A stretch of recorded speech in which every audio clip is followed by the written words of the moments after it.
ठीक है गुरु जी ठीक है यहाँ पे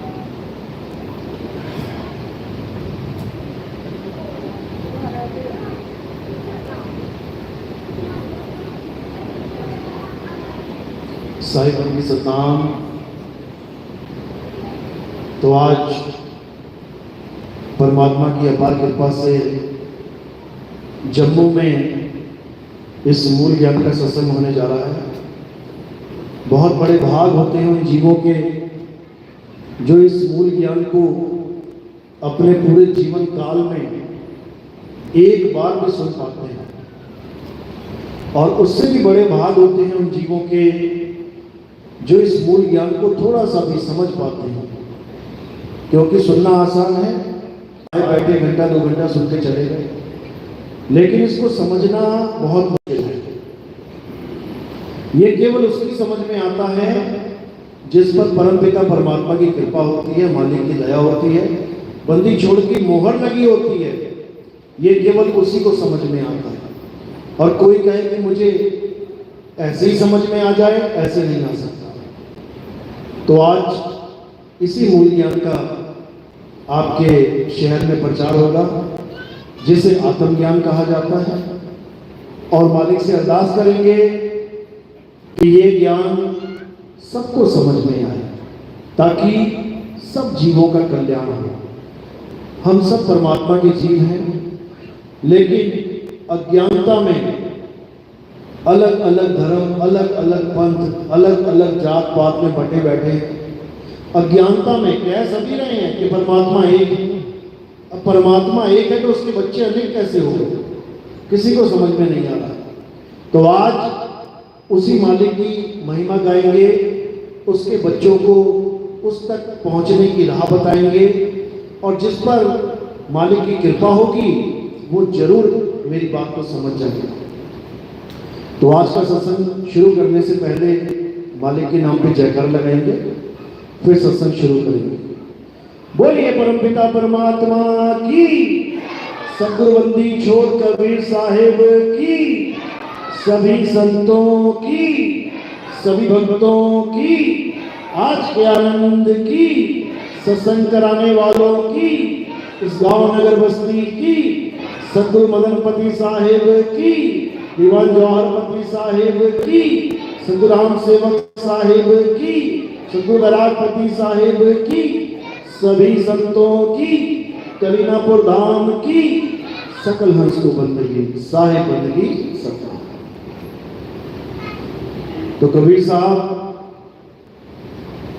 अपने बच्चों को चिताने के लिए, अपने जीवों को समझाने के लिए बार बार इस मृत्यु लोक में आते हैं और इस मूल ज्ञान का प्रचार करते हैं, ताकि हम सारे जीव एक परमात्मा की भक्ति कर पाएं, एक मालिक की बंदगी कर पाएं, और उस एक पिता तक सब उसके बच्चे जन्म मरण का खेल खत्म करके उस तक पहुंच जाएं। लेकिन जैसा कि आपको पता है कि सबसे बड़ा जो रुकावट है भक्ति में वो क्या है, वो मन। ये मन जीवों को विचलित कर देता है।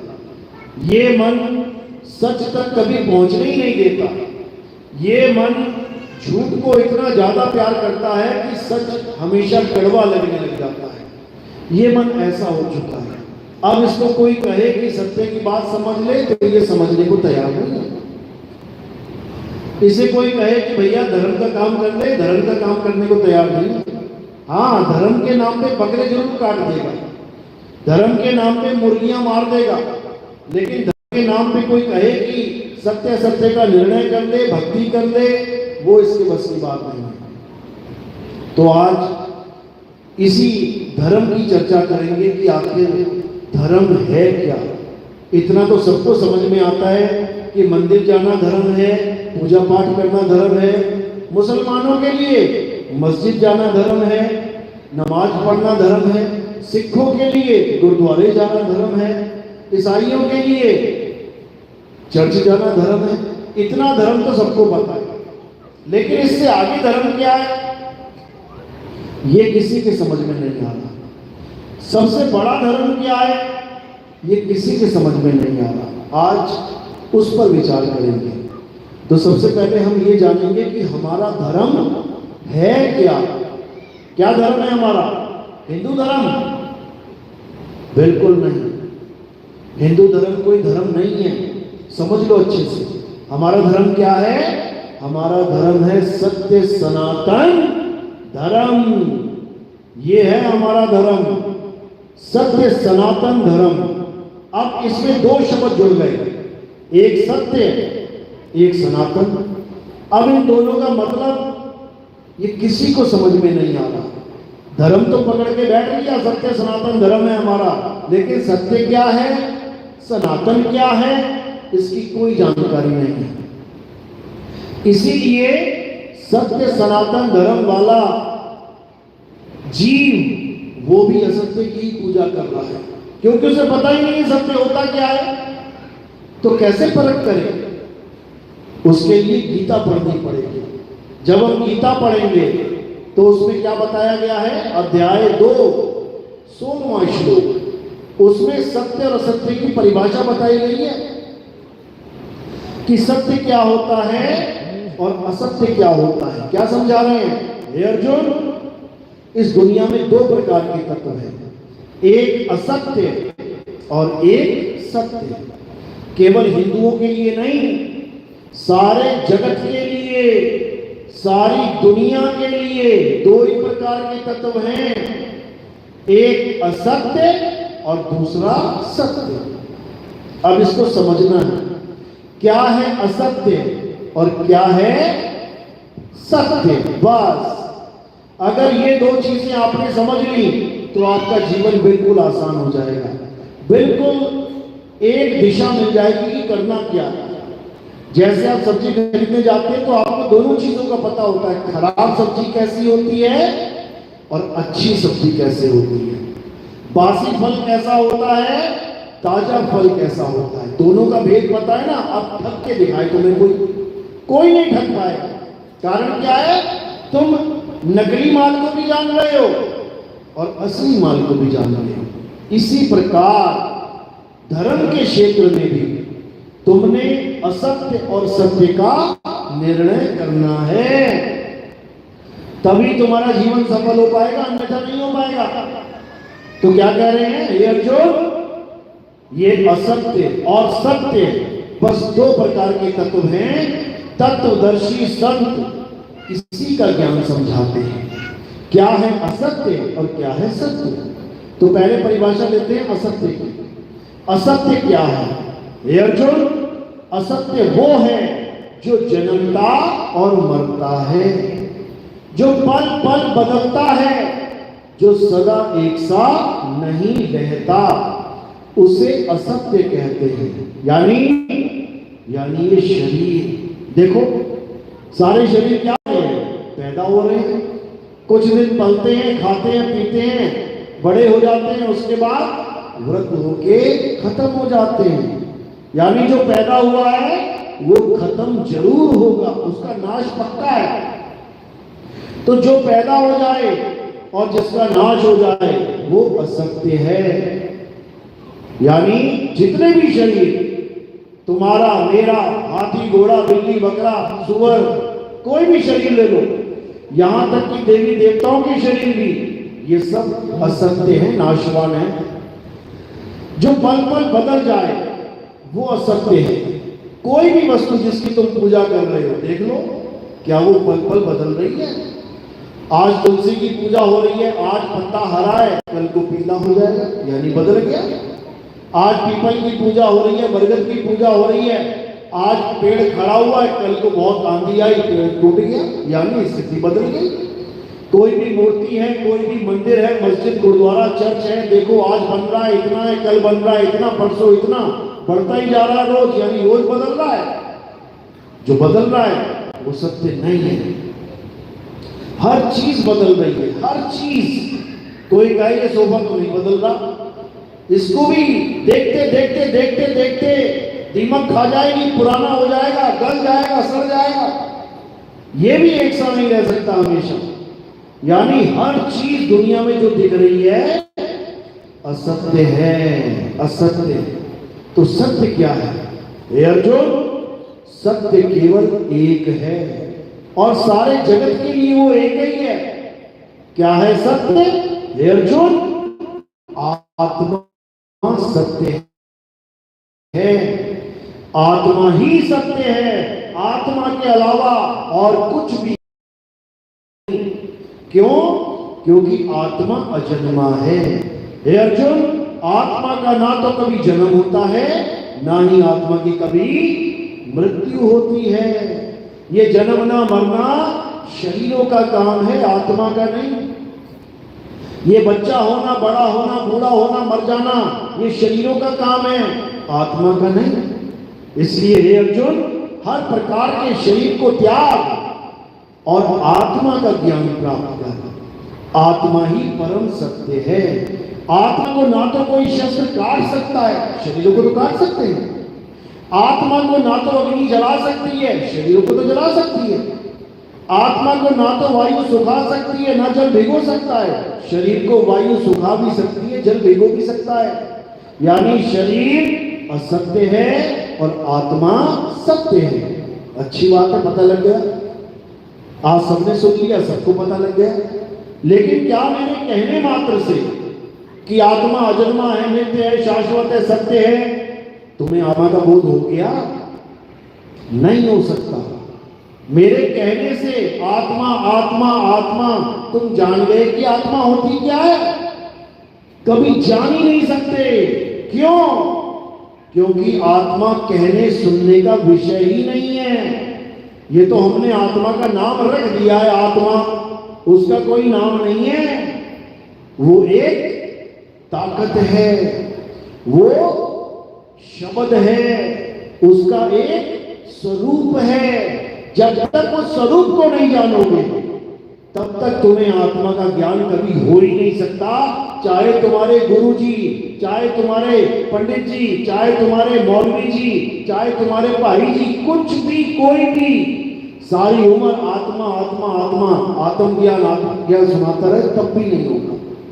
क्योंकि ये एक विधि के द्वारा प्राप्त होता है। ये एक ज्ञान है जो गुरु के द्वारा प्राप्त होता है। गुरु क्या करेगा? गुरु तुम्हें ज्ञान देगा, केवल बोलने वाला ज्ञान नहीं। एक घंटा सत्संग कर दिया गुरु जी ने और तुमने सुन लिया, तुम्हारा जीवन धन्य हो गया। गुरु वो ज्ञान देगा जिसके द्वारा तुम आत्मा को जान पाओगे। जैसे करंट सारी दुनिया के पंखों को चला रहा है। बताओ कौन सा पंखा बिना करंट के चल रहा है?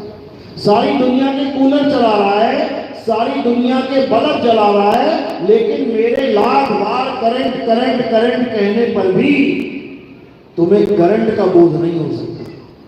जिसे जीवन में कभी एक बार भी करंट ना लगा हो, ऐसा है कोई जिसे आज तक करंट नहीं लगा? हाथ खड़ा करो जरा।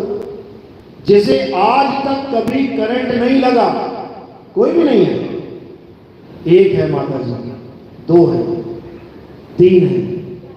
अब इन तीनों को तुम सारी रात समझाते रहो, सारा जन्म समझाते रहो कि करंट कैसे लगता है, क्या होता है, क्या अनुभव होता है करंट का।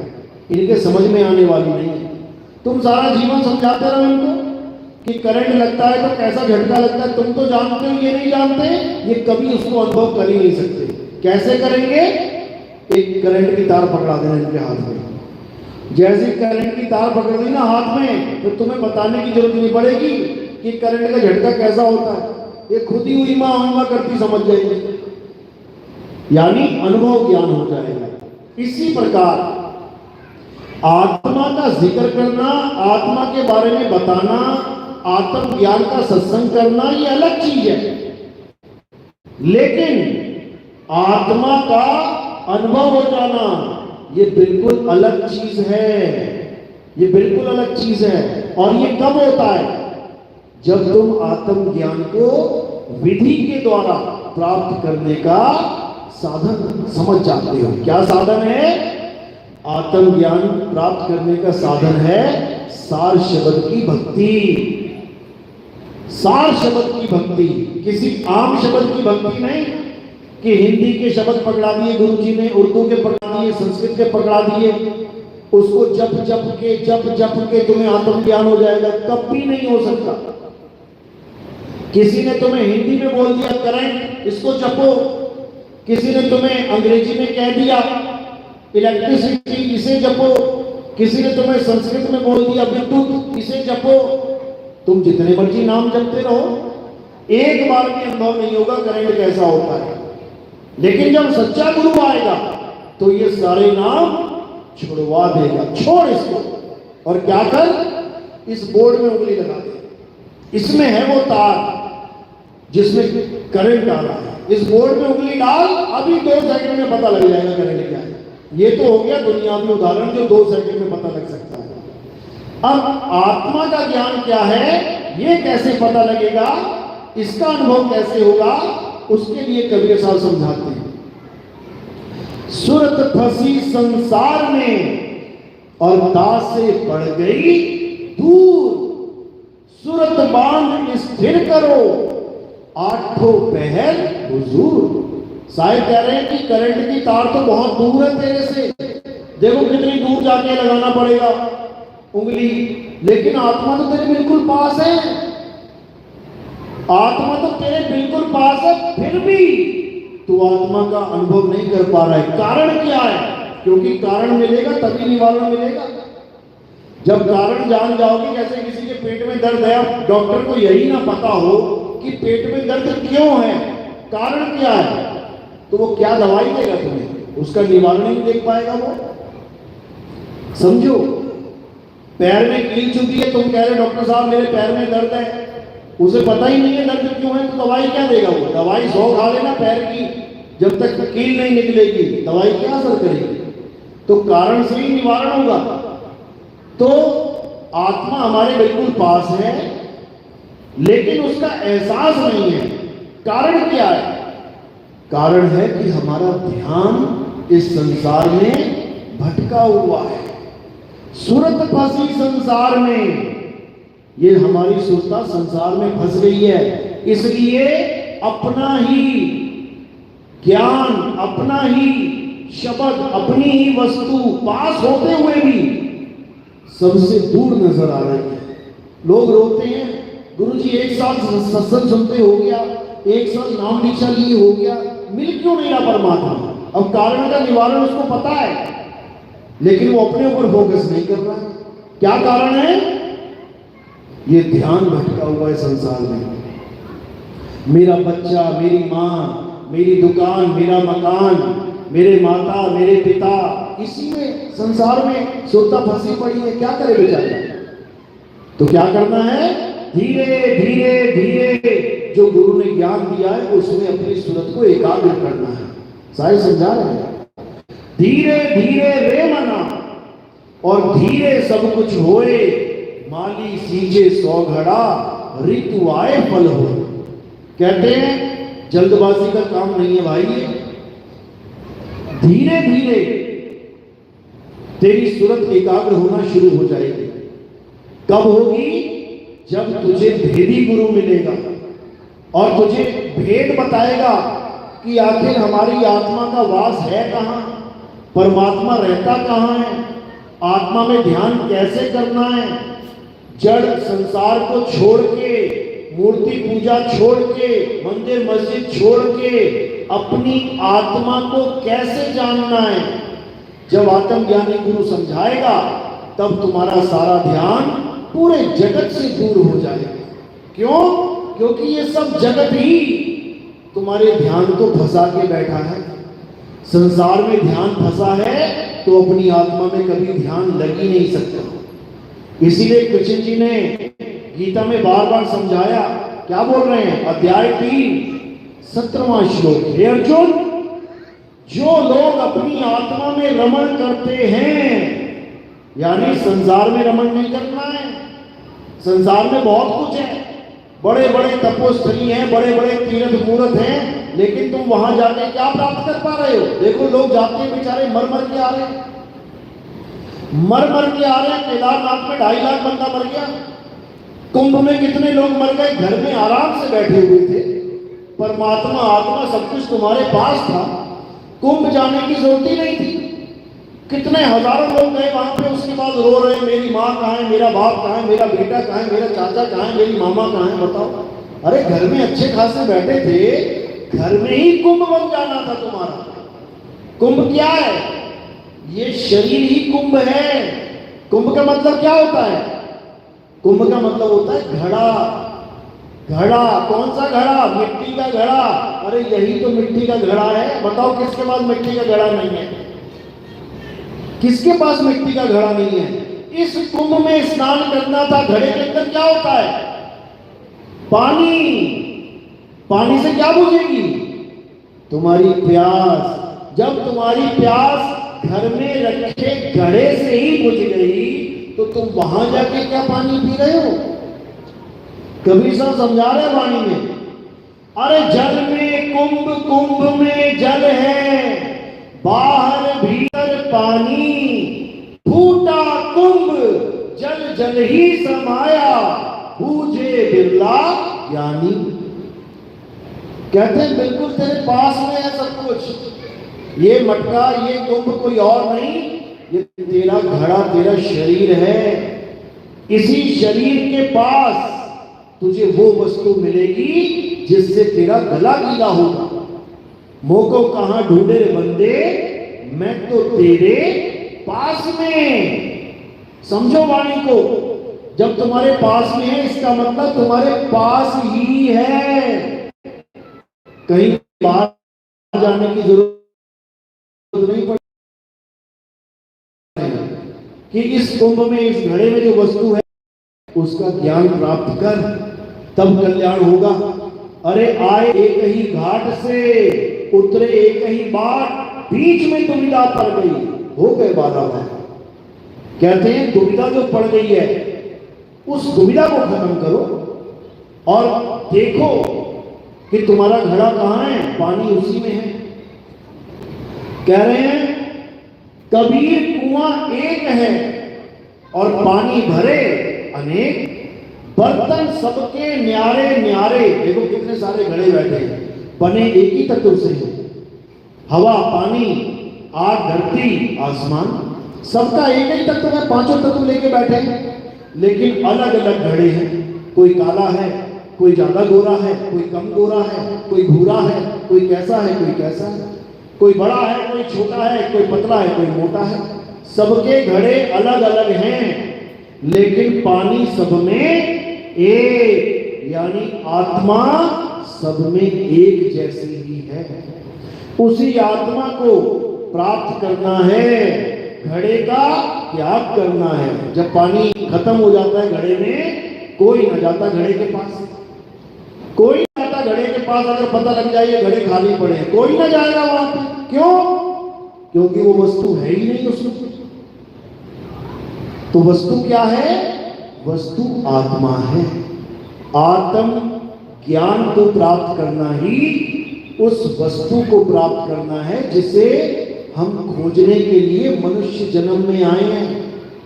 मनुष्य जन्म में आने का मकसद ये नहीं है कि मंदिर, मस्जिद, गुरुद्वारे जाओ, बनाओ उसको और फिर पूजो। मनुष्य जन्म में आने का मकसद है कि मनुष्य जन्म में तुम आत्मा का ज्ञान प्राप्त कर सकते हो।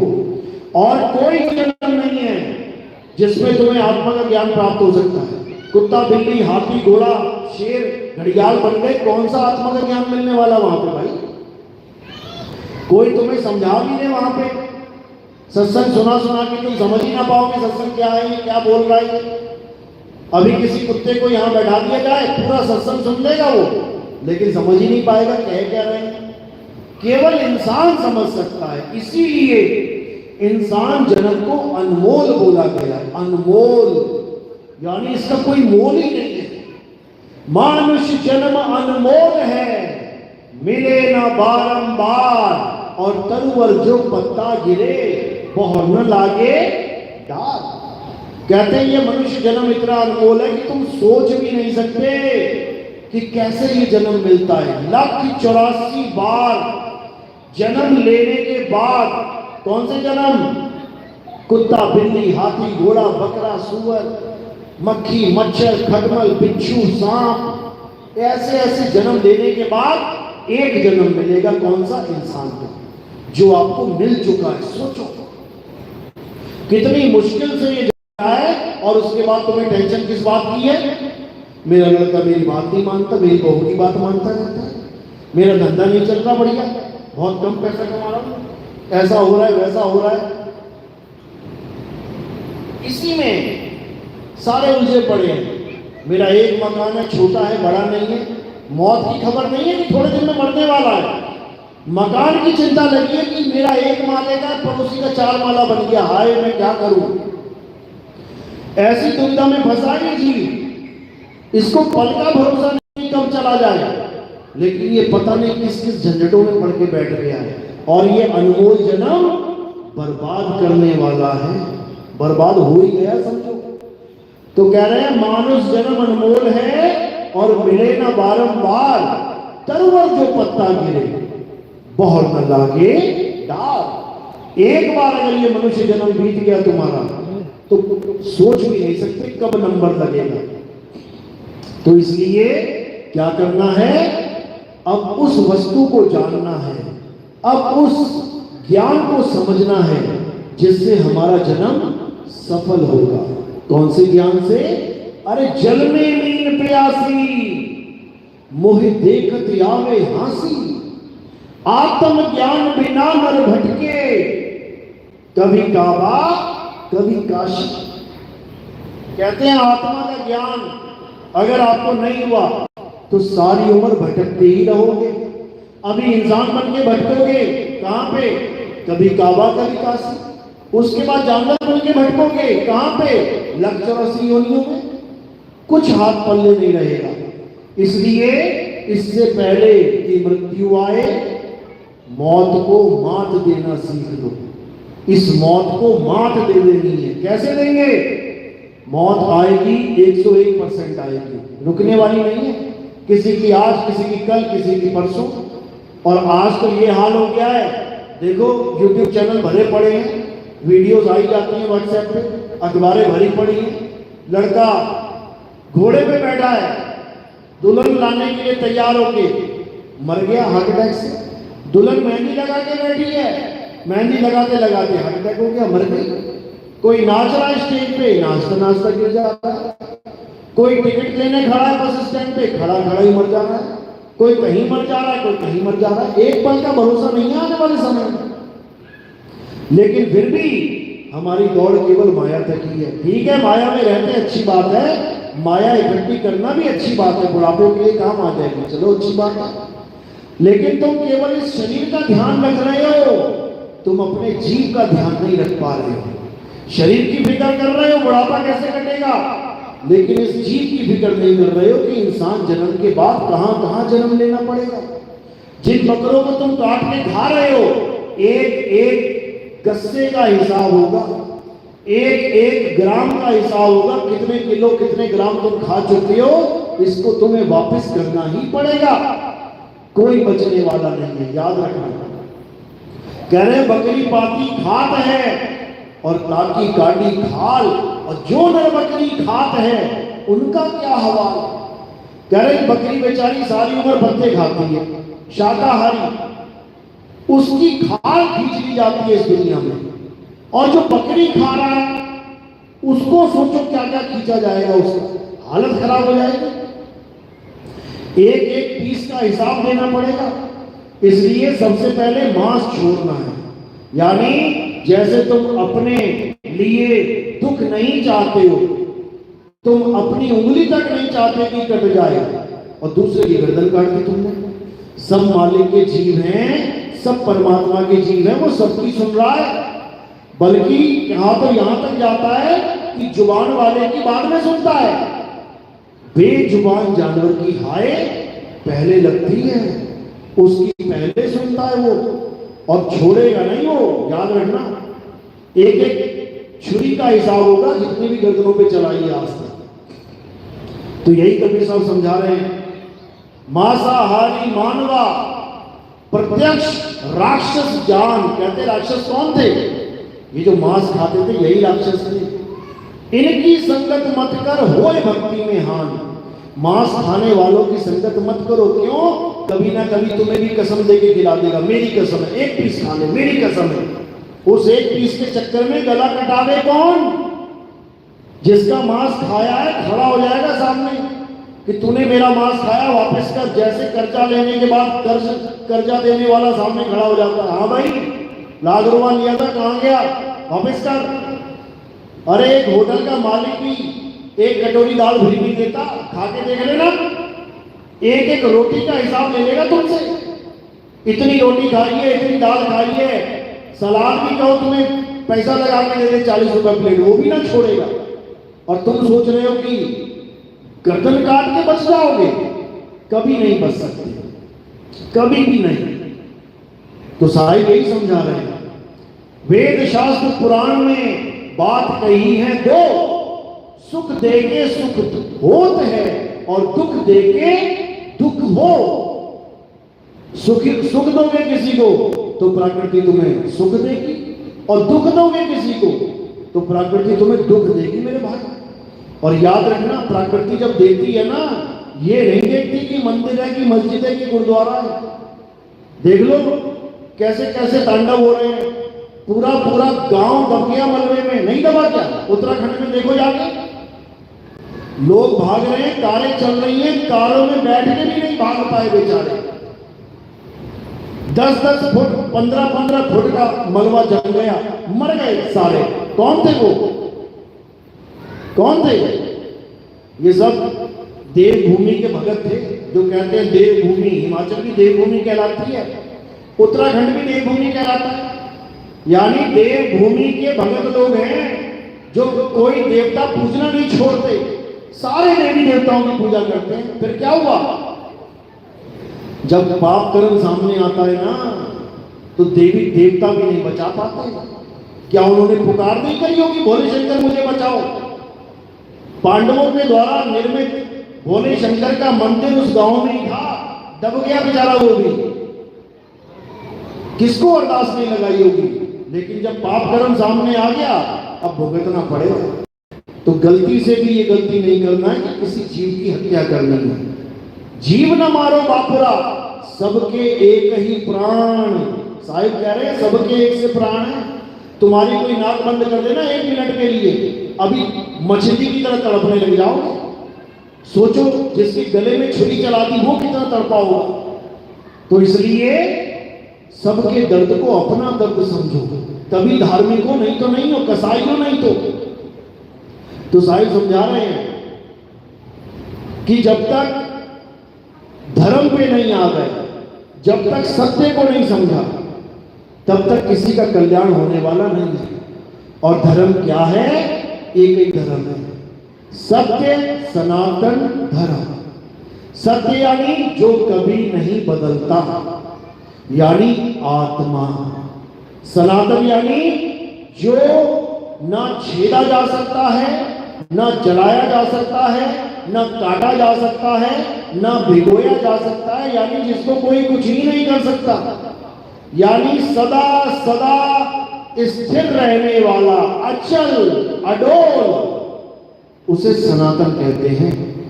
जो सदा से था, सदा है, सदा रहेगा, यानी आत्मा ही सनातन है। सत्य सनातन का मतलब आत्मा है। उसको प्राप्त करना हमारा एकमात्र धर्म है, और ये धर्म सबसे प्राचीन धर्म है। इसकी गिनती मिलती नहीं है कि सत्य सनातन धर्म किसने शुरू किया, किसने बनाया। बाकी तो तुम कह भी सकते हो। सिख धर्म कब आया? बाबा नानक के बाद। मुस्लिम धर्म कब बना?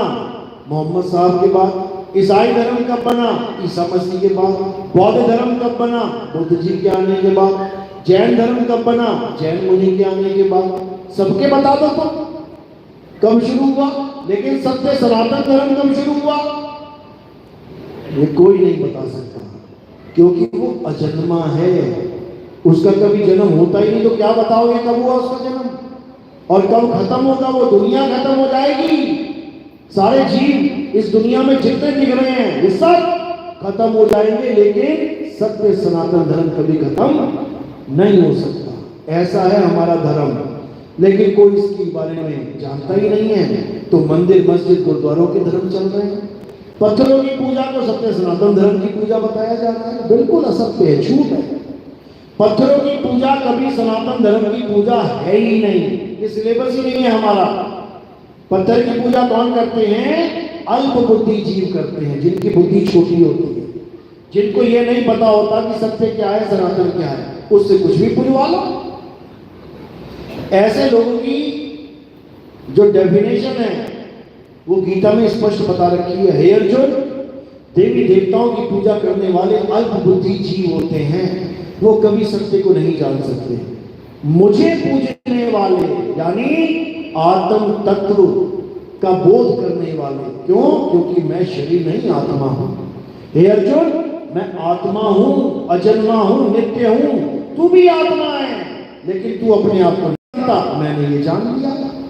तो मुझे जानने वाले यानी आत्मज्ञानी लोग आत्मा को प्राप्त करते हैं। वो कभी नाशवान शरीरों, वो कभी नाशवान मंदिरों की मूर्तियों की पूजा नहीं करते। उनके लिए केवल एक ही लक्ष्य होता है, वो है आत्मा।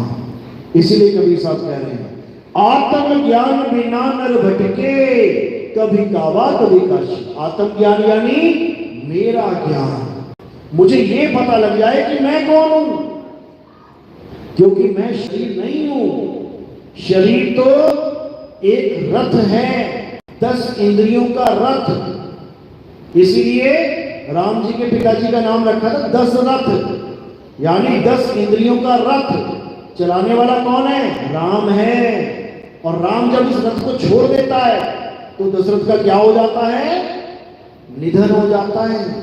राम वनवास चले गए, दशरथ को छोड़ के दशरथ की मृत्यु हो गई। इसी प्रकार इस 10 इंद्रियों के रथ को जब आप छोड़ के चले जाओगे तो इस दशरथ की मृत्यु हो जाएगी, लेकिन तुम जानते ही नहीं हो कि वो राम है कौन, जिसकी वजह से ये दशरथ जिंदा है। वो राम और कोई नहीं, आत्म राम है। आत्म राम, उस आत्म राम को जानना है, तब कल्याण होगा, नहीं तो नहीं होगा। आत्मा सबके पास है ना? हाथ खड़ा करो जिसके पास आत्मा नहीं है। आत्मा नहीं है, सबके पास आत्मा है। कोई ऐसा है जिसकी आत्मा घर रह गई हो? बिना आत्मा के तो नहीं आ गया कोई यहाँ पे? पक्का? ऐसा तो नहीं कहीं बस बर्तन वर्तन धो रही है जल्दबाजी में, सत्संग आत्मा वहीं छूट गई हो, या खाना बना रही हो आत्मा चूल्हे के पास पड़ी रह गई हो। पर्स रह सकता है, घड़ी रह सकती है, मोबाइल रह सकता है, चूड़ियां रह सकती हैं, अंगूठियां रह सकती हैं, आत्मा नहीं रह सकती घर में। अगर तुम यहां बैठे हो तो आत्मा यही है, समझ लो। आत्मा तुम्हारे पास है, लेकिन अभी पूछा जाए कि आत्मा होती कैसी है? मोबाइल बता दोगी, घड़ी बता दोगी, चैन बता दोगी, अंगूठी बता दोगी, चप्पल कपड़े बता दोगी कैसे हैं जो कि तुम्हारे साथ है, लेकिन आत्मा कैसी है ये तुम नहीं बता सकते।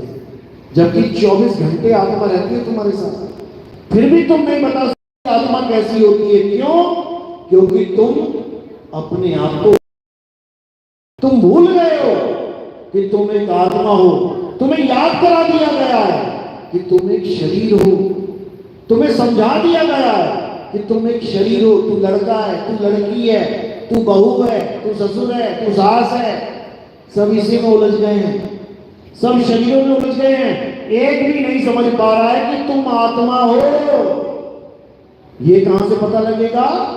ये आत्मज्ञानी गुरु से पता लगेगा। वो गुरु तुम्हें समझाएगा कि तुम शरीर नहीं, तुम आत्मा हो। आत्मा को जानो, अपने स्वरूप को पहचानो। ये आत्मा ही तुम्हारा असली स्वरूप है, और ये शरीर ये मिट्टी की ढेरी है, छोड़ के चले जाओगे एक दिन।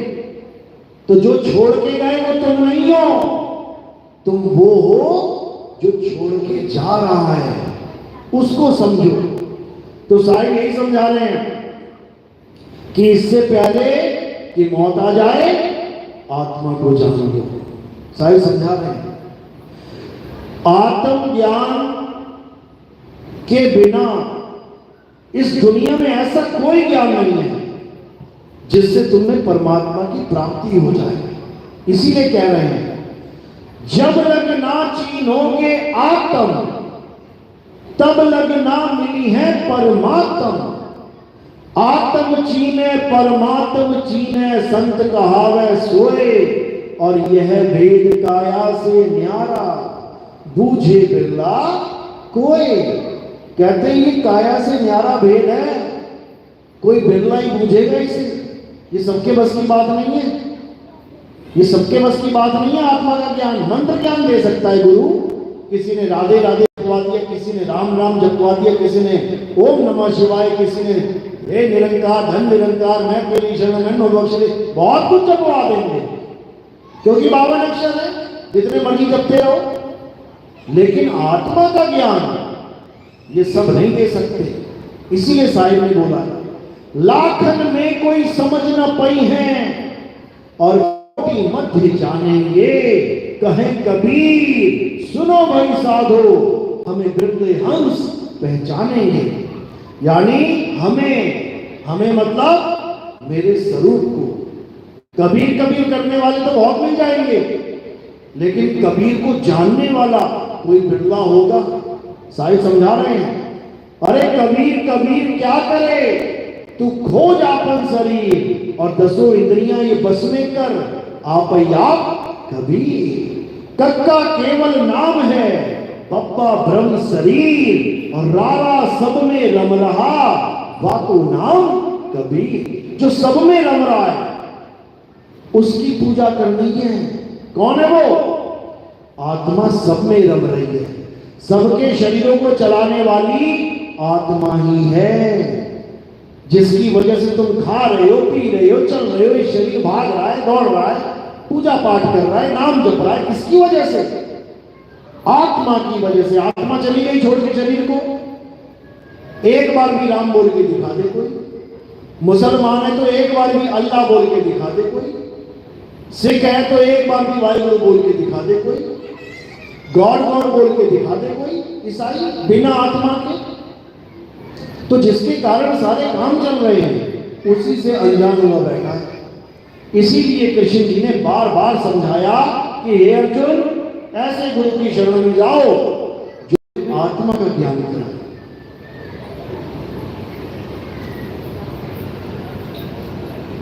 और उस गुरु का जिक्र कहां पे है? अध्याय 4 34वां श्लोक। जब तुम गीता में पढ़ोगे क्या बोल रहे हैं? हे अर्जुन, अगर तुम सत्य का ज्ञान प्राप्त करना चाहते हो, अगर तुम आत्म ज्ञान प्राप्त करना चाहते हो, तो तुम ऐसे तत्वदर्शी संत की शरण में जाओ जो तुम्हें तत्व का ज्ञान करवा दे। यानी दोनों तत्वों का जिससे ज्ञान है वही तुम्हें सच्चा ज्ञान दे सकता है। झूठा तत्व यानी नकली तत्व को छुड़वा देगा और असली तत्व को लखा देगा। तब तुम्हारी गति होगी, तब तुम्हें मुक्ति प्राप्त होगी, अन्यथा नहीं हो सकती। यही मदन साहिब समझा रहे हैं। सोई गुरु पूरा कहावे, जो 2 अक्षर का भेद बतावे, एक छुड़ावे एक लखावे, तब प्राणी निज घर को जावे। यानी जब तुम्हारे जीवन में ऐसा गुरु आ जाएगा जो 2 प्रकार के तत्वों का, 2 प्रकार के अक्षरों का ज्ञान दे देगा, एक 52 अक्षर और एक आदि अक्षर। 52 अक्षर कैसे पैदा होते हैं? इस नाशवान से, जीव से, होठ से, कंठ से। और आदि अक्षर क्या होता है? वो जीव से, होठ से, कंठ से न्यारा होता है, वो शरीरों से न्यारा होता है, वो सबसे न्यारा होता है। तो 52 अक्षर जीव आधारा, आदि अक्षर जीव्या से न्यारा, वाही को सत सिमरन कहिए, सिमर सिमर नर उतरो पारा। यानी 52 अक्षर जीव आधारा। जिस दिन तुम्हारी सबकी अगर जीव कट जाए तो सारे अक्षरों का नाश हो जाएगा। क्या बोलोगे? तुम्हारे लिए सब बेकार हो गया। अगर ये जीव होती ही ना इंसान की, बोल के दिखाता कोई अक्षर, जीभ मिल गई, होठ मिल गया, कंठ मिल गया, बस चालू हो गया 52 अक्षर बनाना। उन्हीं नामों के द्वारा सारे नाम बना डाले। राम श्याम बोल लो, हनुमान बोल लो, कोई भी नाम बोल लो। तो ये 52 अक्षरी नाम है, इनसे मुक्ति नहीं होगी। 52 अक्षर जीव आधारा, आदि अक्षर जीव से न्यारा। जब जीव से न्यारा जाएगा तब तुम्हारी मुक्ति होगी, तब मौत भी तुम्हें खेल लगेगी। खेल क्या हो रहा होगा उस वक्त? दुनिया तो रो रही होगी, हाय मर गया, हाय मर गया, और तुम अपनी आत्मा में रमण करने के लिए उत्साहित होगे कि शुक्र है शरीर छूट रहा है। अब 12 मास जिसको कहते हैं पूरा साल, यानी हमेशा हमेशा के लिए, अब वो तत्व मिलने वाला है जो एक बार मिल जाए तो दोबारा दूर नहीं होगा। यानी काया छूट गई, अब तुम सदा सदा के लिए उस आत्म तत्व में रमण करोगे। यही गीता में समझाया गया है अर्जुन, जो अपनी आत्मा में रमण करते हैं, पूजा पाठ नहीं करते, हवन यज्ञ नहीं करते, मंदिरों में, मस्जिदों में, गुरुद्वारों में, चर्च में नहीं जाते, क्या करते हैं? अपनी आत्मा में रमण करते हैं। कैसे करेंगे? जब तुम्हारे जीवन में आत्म ज्ञानी गुरु आ जाएगा, वो तुम्हें समझा देगा, बेटा अभी तू शरीर में रमण कर रहा है। देखो शरीर में बैठे हैं सारे, अभी तुम कहां रमण कर रहे हो? शरीर में। और एक शरीर में नहीं, 6 शरीर है तुम्हारे पास, लेकिन तुम्हें इसका एहसास ही नहीं है।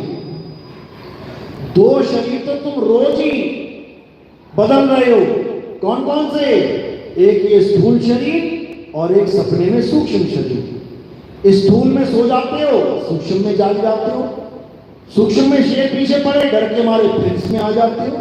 इधर से उधर, उधर से इधर, इधर से उधर, उधर से इधर, ये चलता ही रहेगा। तो ये हो गया शरीरों में रमण करना। अब आत्मा में रमण कैसे करेंगे?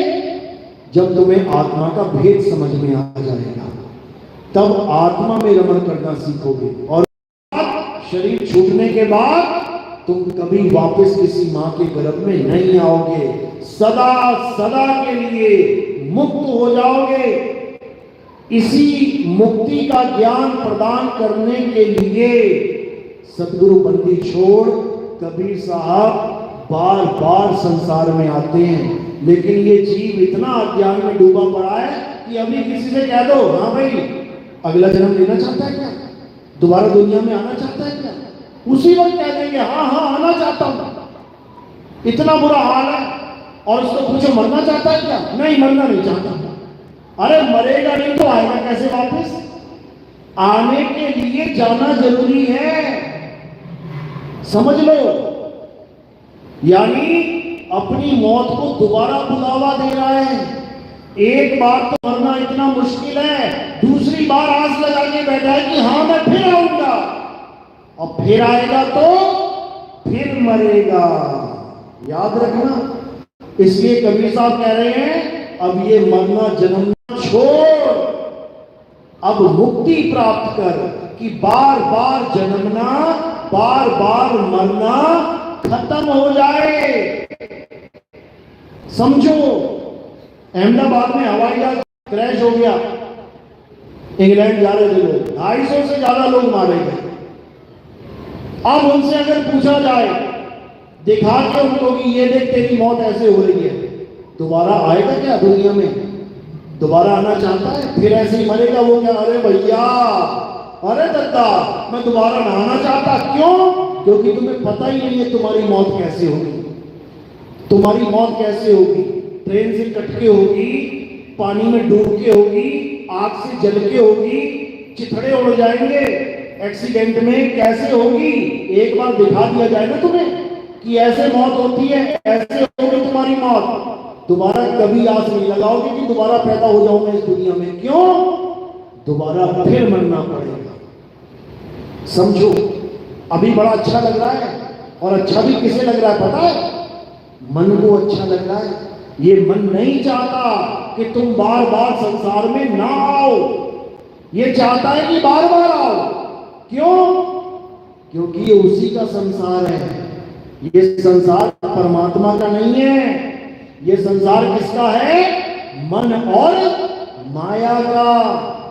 ये मन और माया का संसार है, जिसको ब्रह्म और माया कह देते हैं। ये उसने बनाया संसार, तुम्हें बार बार पैदा करके बार बार मारने के लिए, समझ लो। इसीलिए तुम गा भी रहे हो, मारने वाला है भगवान, बचाने वाला है भगवान। ये मारने वाले को भी भगवान मान बैठे हैं, जो सबको मारेगा एक दिन, जिस काल कहते हैं, काल निरंजन। कबीर साहब ने ये शब्द दिया था, काल, इस निरंजन को, अलग निरंजन को, कि तू काल है, तू किसी को नहीं बख्शता। कबीर साहब ने इसको ये नाम दिया, लेकिन सब काल की ही पूजा में लीन है। और देखो, काल की पूजा कर रहे हैं और काल को ही भगवान मान रहे हैं, और काल ही उनका नाश कर रहा है। समझो, काल को तो समझ ही नहीं पा रहे ये लोग कि काल होता क्या है। क्या लिखा होता है झांकियों पे? देखो, कांवड़ यात्रा में क्या लिखा होता है? कहते हैं, अकाल मृत्यु वो मरे जो काम करे चंडाल का, काल उसका क्या बिगाड़े जो भगत है महाकाल का। कितना अच्छा लग रहा है सुनने में। कह रहे हैं, अकाल मृत्यु वो मरे जो काम करे चंडाल का। यानी अकाल मृत्यु उसको आती है जैसे पानी में बह जाए, आग लग जाए, एक्सीडेंट हो जाए या प्लेन क्रैश हो जाए, ये अकाल मृत्यु है। बूढ़ा होके नहीं मरा ना, अकाल मृत्यु है। तो केदारनाथ जितने भी लोग गए थे उनको क्या आ गई थी? क्या हुआ था उनका? अकाल मृत्यु थी वो। पानी का सैलाब आया, डूब के मर गए। कांवड़ यात्रा में लोग जाते हैं, ट्रक चढ़ गया, एक्सीडेंट हो गया, क्या है ये? अकाल मृत्यु है ये, अकाल मृत्यु। तो खुद ही बोल रहे हो कि अकाल मृत्यु वो मरे जो काम करे चंडाल का। बताओ, केदारनाथ में बाढ़ आई, पंडित जी ना बचे, भगत भी ना बचे, तो सारे मर गए, तो क्या वो चंडाल थे क्या? अरे तुम ही लोग तो जा रहे हो वहां पे, तुम ही लोग तो जा रहे हो, राशन पानी उठा के वहां लंगर करेंगे, भोजन करेंगे, भंडारा करेंगे, तुम ही लोग जा रहे हो, तुम ही लोग मर रहे हो, और तुम्हारे ऊपर ही फिट किया जा रहा है कि अकाल मृत्यु वो मरे जो काम करे चंडाल का। बताओ, भक्तों को ही चंडाल बना दिया इन लोगों ने। सोचो, भक्तों को ही चंडाल बना दिया, क्योंकि सारे अकाल मृत्यु मर गए। नए नए जवान लड़के मारे गए, नई नई लड़कियां मारी गई, बच्चे मारे गए, अकाल मृत्यु है। तो यानी वो चंडाल थे क्या? बताओ, ये सब फालतू की बातें हैं। सच ये है कि एक भी बचने वाला नहीं है, चाहे वो भगत होए, चाहे वो पुजारी होए, चाहे वो डीसी है, चाहे वो प्रधानमंत्री है, चाहे वो राष्ट्रपति है, चाहे वो कुछ भी है, सबकी मौत निश्चित है। सब मरेंगे। और कौन मारेगा? मारने वाला है भगवान, वही मारेगा। उस भगवान का नाम क्या है? अलग निरंजन। वो सबको मारेगा, एक एक को मारेगा। और याद रखना, उसकी अपनी कोई फोटो नहीं है, उसका अपना कोई चेहरा नहीं है, सबके चेहरों में उसका चेहरा है। जितनी भी फोटो तुम्हें दिख रही है भगवानों के नाम पे, चाहे वो किसी की भी हो, गोरखनाथ की हो, भैरवनाथ की हो, राम जी की हो, श्याम जी की हो, हनुमान जी, जितने भी फोटो पूजी जा रही है, ये सब उसी का रूप है। अर्जुन को जब दिखाया गया विराट रूप, तो एक कृष्ण जी का शक्ल नहीं दिखाई गई वहां पे। जब विराट रूप दिखाया तो अनंतों चेहरे सामने आ गए। अर्जुन देख देख के घबरा घबरा के हाथ जोड़ के विनती कर रहा था, अरे भाई देखा नहीं जा रहा ये सब? तुम सारी दुनिया के लोगों को चबा चबा के खा रहे हो, सारी दुनिया के जीव उड़ते हुए तुम्हारे मुंह में जा रहे हैं और तुम उनके सिरों का चूरा बना रहे हो। ये ऐसा भगवान है जो लोगों को खाता है, और इसको मानने वाले लहसुन प्याज नहीं खा रहे। वो कहते हैं हम लहसुन प्याज नहीं खाते, हम तो सतोगुणी हैं, और तुम्हारा भगवान आदमी खा रहा है, उसको तुम क्या बोलोगे? कौन सा गुणी है वो? इतना अज्ञान भरा पड़ा है। और देखने के बाद, पढ़ने के बाद भी नहीं समझ पा रहे कि वो भगवान नहीं है, वो सबका भक्षण करने वाला है। और ऐसा नहीं है कि वो केवल अधर्मियों का भक्षण करता है। गीता पढ़ो अध्याय 11। हे अर्जुन को क्या बोल रहे हैं कि हे अर्जुन, इस सारे संसार का नाश करने वाला काल मैं ही हूं। तो अर्जुन क्या बोल रहा है? कह रहा है कि हमारे जितने भी विपक्ष में राजा महाराजा खड़े हैं, यानी अधर्मी, आप उनको भी खा रहे हो, और हमारे जो धर्म के साथ खड़े हैं सारे योद्धा, आप उनको भी खा रहे हो। आप अधर्मियों को भी खा रहे हो, आप धार्मिक लोगों को भी खा रहे हो। आप कौन हो? तो क्या बोला? हे अर्जुन, मैं काल हूं, और इस संसार में कोई नहीं बचेगा, सबका भक्षण मैं ही करता हूं। समस्त लोगों का नाश करने वाला बड़ा हुआ काल हूं। तो बताओ अब और इससे ज्यादा क्या बोले? वो खुद बोल रहे हैं कि मैं काल हूं, और तुम कह रहे हो कि अकाल मृत्यु वो करे, वो मरे जो काम करे चंडाल का। और काल उसका क्या बिगाड़े, भगत है महाकाल का। 11वें अध्याय में वो स्वयं कह रहे मैं ही काल हूं, मैं ही सबको खा रहा हूं। खाता हुआ भी दिखा दिया उसने। आंखें खोल के पढ़ो, कौन बचेगा उससे? कोई नहीं बच सकता। कौन बचेगा? कबीर साहब समझा रहे हैं, अरे बचना चाहो काल जाल से तो चीनो शब्द हमारा, और कहे कबीर अमर कर राखू जो निज होए हमारा। कहते हैं अमर करके रखूंगा उसको, यानी का इसका मतलब ये नहीं कि काया अमर हो जाएगी, काया तो मरेगी। अमर करके रखूंगा यानी तेरी आत्मा को जो भटक रही है 84 लाख योनियों में जीवात्मा, उसको मैं अपने पास रख लूंगा संभाल के। जैसे नदी जब तक धरती के साथ जुड़ी होती है भटक रही होती है। देखो गंगा नदी देख लो, यमुना नदी देख लो, कहां कहां कहां कहां घूम रही हैं। और जब समुद्र में गिर गई तो कहां चली गई? समुद्र ने उसको अपनी आगोश में ले लिया। अब नहीं जाने वाली वो कहीं। अब वो कहां समा गई? समुद्र में। अब समुद्र के ऊपर कोई बांध नहीं लगा सकता। गंगा के ऊपर बांध लग जाएंगे, जमुना पे बांध लग जाएंगे, लेकिन समुद्र पे बांध नहीं लगेगा। इसी